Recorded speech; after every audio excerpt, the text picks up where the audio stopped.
어제 말씀에서 이스라엘 백성들이 하나님의 말씀을 밝히 알고자 했고 밝히 알면서 알게 된 초막절을 지키는 그 장면을 우리가 묵상했습니다. 지금까지 제대로 하나님의 말씀을 지키지 않았다는 것을, 또 순종하지 않았다는 것을, 행하지 않았다는 것을, 이 제들을 이들은 이 기간 초막절 일주일 동안 지내면서 뼈저리게 느끼게 된 것이죠. 그래서 이들은 자신의 죄를 하나님 앞에 회개하며 자복하게 됩니다. 그 말씀이 오늘 우리가 읽은 느헤미야 9장에 나오는데요. 우리가 이 말씀을 통해서 회개에 대해서 한번 알아보려고 합니다. 회개의 시작은 어떻게 이루어지는 것인지, 회개를 할 때는 어떤 자세를 가져야 되는지, 그리고 회개 후에 그 결과는 어떻게 되는지, 오늘 말씀을 통해서 이 세 가지를 알아보도록 하겠습니다. 자, 먼저 회개의 시작은 하나님의 말씀으로 시작된다라는 것입니다. 하나님의 말씀으로 자기를 성찰하는 사람이야만 회개를 할 수 있다라는 것이죠. 우리 1절 말씀을 읽어보도록 하겠습니다. 그달 29날에 이스라엘 자손이 다 모여 금식하며 굵은 베옷을 입고 티끌을 무릅쓰며. 자, 1절 말씀은 그 언제라고 말하면서 시작을 하고 있습니까? 그달 숲은 나을 날이라고 말하고 있습니다. 자, 그달은 이제 초막절을 지냈던 7월을 말합니다. 7월 24일이라고 말하고 있는데 7월 24일은 이제 초막절이 끝나고 이제 이틀 정도 지났을 때를 말합니다. 자, 우리가 8장에서 이제 초막절을 지내지 않았습니까? 8장 마지막 절에서 그것이 끝나고 이제 이틀이 지나서 이들이 어떻게 했다라고 말하고 있습니까? 다시 다 함께 모여서 금식하며 굵은 베옷을 입고 티끌을 무르썼다라고 성경은 이야기하고 있습니다.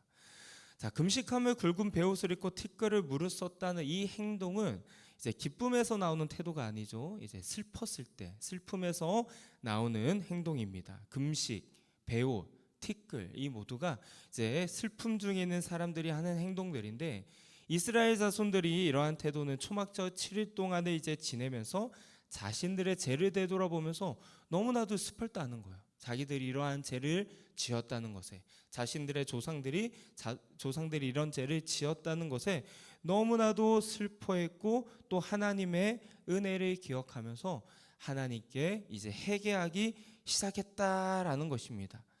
그런데 이 모든 것이 어떻게 시작된 것입니까? 하나님의 말씀을 밝히 알면서 시작됐다라는 거예요. 자, 8장 18절을 보시면, 우리 바로 어제 봤던 말씀이죠. 18절을 보시면 에스라가 첫날부터 끝날까지 날마다 어떻게 했다고요? 하나님의 율법책을 낭독했다라고 말하고 있습니다.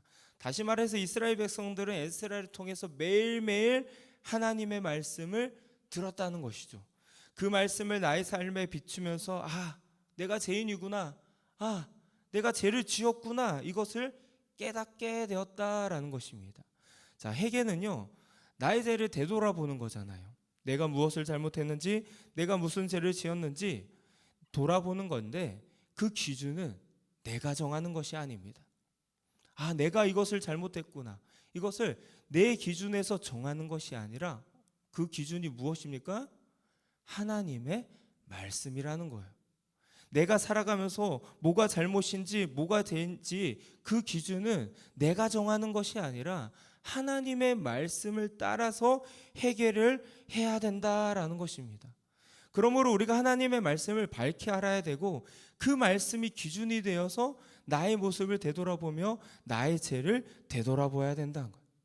내가 잘못한 것 같아도 죄가 아닐 수도 있는 거예요. 내가 잘한 것 같아도 죄가 될 수 있는 것입니다. 그 기준은 하나님의 말씀이라는 거예요. 그래서 우리가 그냥 회개 기도하는 것은, 그냥 내가 회개 기도하는 것을 조심해야 돼요. 안 하는 것보다는 좋겠지만, 하지만 이스라엘 백성들처럼 하나님의 말씀을 통해서 내가 하나님 앞에 나아가 죄를 회개하며 자복해야 된다라는 것입니다. 자, 오늘도 우리가 이 말씀을 대하지 않습니까? 이 말씀이 우리 삶의 기준이 되어야 되는 거예요. 우리가 이 말씀을 따라 가지 않으면 그것이 죄가 되는 것이, 내가 사는 것이 내가 스스로 마음에 들지 않는다고 그것이 죄가 되는 것은 아니라는 것입니다. 꼭 우리가 회개할 때도 하나님의 말씀에 맞춰서 회개 기도를 해야 되는 것이지, 그냥 내 감정에 이렇게 북받쳐서 회개 기도를 하는 것은 절대로 조심해야 된다라는 것입니다. 말씀을 따라 회개하시기 바랍니다. 말씀을 따라 회개하는 우리 모두가 되시길 주님의 이름으로 축복합니다. 자, 다음으로는 회개의 자세에 대해서 알아보려고 하는데, 회개는 자신이 지은 죄를, 또 지을 수 있는 죄를 완전히 차단해야 됩니다. 자, 이스라엘 백성들이 죄를 자복할 때 이제 몇 가지 행위를 하는데, 이제 죄와 단절하기 위한 이제 행동을 합니다. 우리 2절 말씀을 읽어보도록 하겠습니다. 모든 이방 사람들과 절교하고 서서 자기의 죄와 조상들의 허물을 자복하고. 자, 2절 말씀을 보시면 이스라엘 백성들이 어떻게 한다라고 이야기하고 있습니까? 모든 이방 사람들과 절교하고 라고 이야기하고 있습니다. 자, 이 말씀을 먼저 우리가 오해하지 말아야 될 것은, 이제 우리가 외국인들과 절대로 교제를 나눠서는 안 된다 이런 말이 아니겠죠. 자, 우리나라에 있는 이방인들과 우리가 잘 섬기고 해야 되는데, 여기서 말하는 이방 사람들과 절교한다라는 것은 죄와의 단절을 말하는 것입니다. 자, 이스라엘 백성들이 어떻게 그들에게 죄가 들어가게 됐습니까? 이방인들과 교제하면서 이제 통혼을, 이제 결혼을 하게 되었단 말이에요. 그러면서 이방인들이 섬기는 그 신들을 이스라엘 백성들이 이제 받아들이기 시작했고, 그 우상 숭배를 시작하면서 하나님을 멀리하게 되었단 말이에요. 이스라엘 백성들에게 있어서 이방 사람들과 이 절교한다는 것은, 다시 말해 그 이방 신들과의 단절을 말하고, 그로 인하여 그 죄를 이제 더 이상 짓지 않겠다라고 이제 말하는 것입니다. 자, 모든 이방 사람들과 이제 절교한다. 진정한 회개는 말로만 하는 것이 아닙니다. 진정한 회개는 내가 지은 죄를 더 이상 짓지 않는 것, 내가 이제 더 이상 그 죄를 짓지 않겠다고 그 죄와 단절, 절교하는 것을 뜻하는 것이죠. 자, 우리는 인간인지라 너무나도 연약하단 말이에요. 우리가 죄를 짓지 않겠다고 다짐해도 여러 유혹 앞에서 우리가 넘어지지 않습니까? 그렇기 때문에 우리가 그 유혹에 빠지지 않도록 미리 그것을 차단해야 되는 것입니다. 자, 나는 할 수 있어.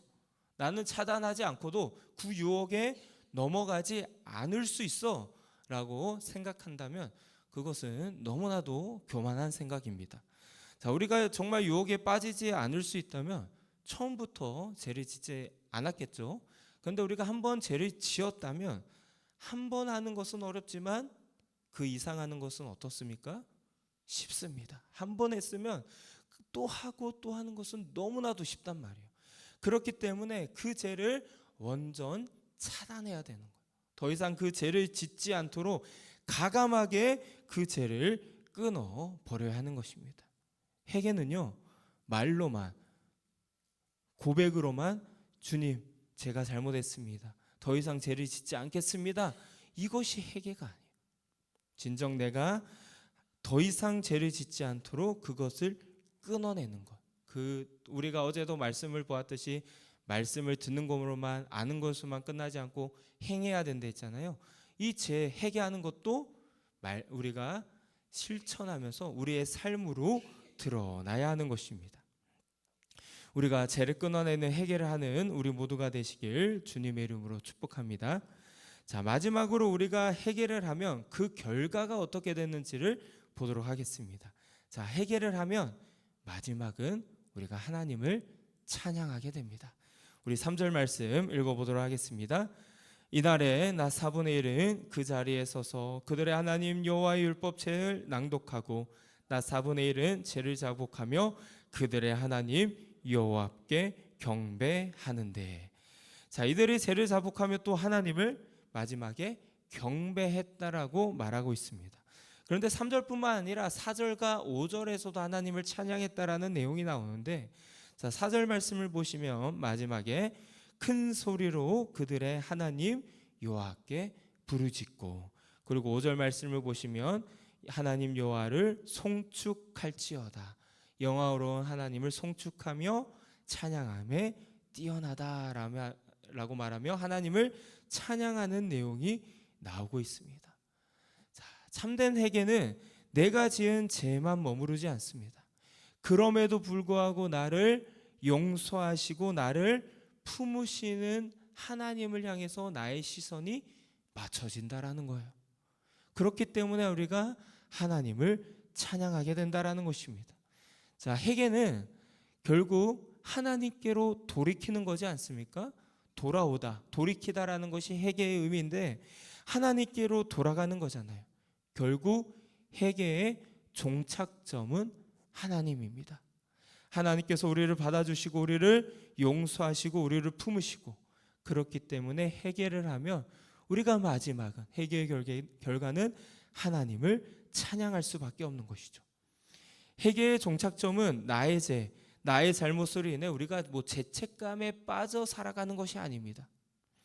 나를 짓누르고 있는 죄로부터 벗어나 하나님의 그 진정한 은혜를 맛보는 것이 회개의 결과라는 것, 회개의 목적이라는 것을 우리가 꼭 기억하시기 바랍니다.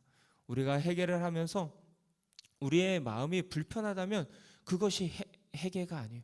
회개가 다 이루어진 것이 아닙니다. 회개의 마지막 종착점은 하나님을 바라보는 것이며 하나님께서 우리에게 부어주실 그 은혜와 용서, 그 은총을 누리는 것이 회개의 결과라는 거예요. 자, 우리가 오늘 말씀을 통해서 회개에 대해서 알아보았습니다. 회개의 시작은 하나님의 말씀으로 시작하는 것이고, 회개의 자세는 우리가 말씀을 듣는 것으로 끝나는 것이 아니라, 우리가 말로만 회개하는 것이 아니라 우리가 삶으로 실천하면서 죄를 완전히 차단해야 됩니다. 그리고 이 회개의 결과는 바로 하나님을 찬양하는 것, 하나님의 은혜를 다시 맛보는 것. 우리가 이 진정한 회개를 하는 우리 모두가 되시길 주님의 이름으로 축복합니다.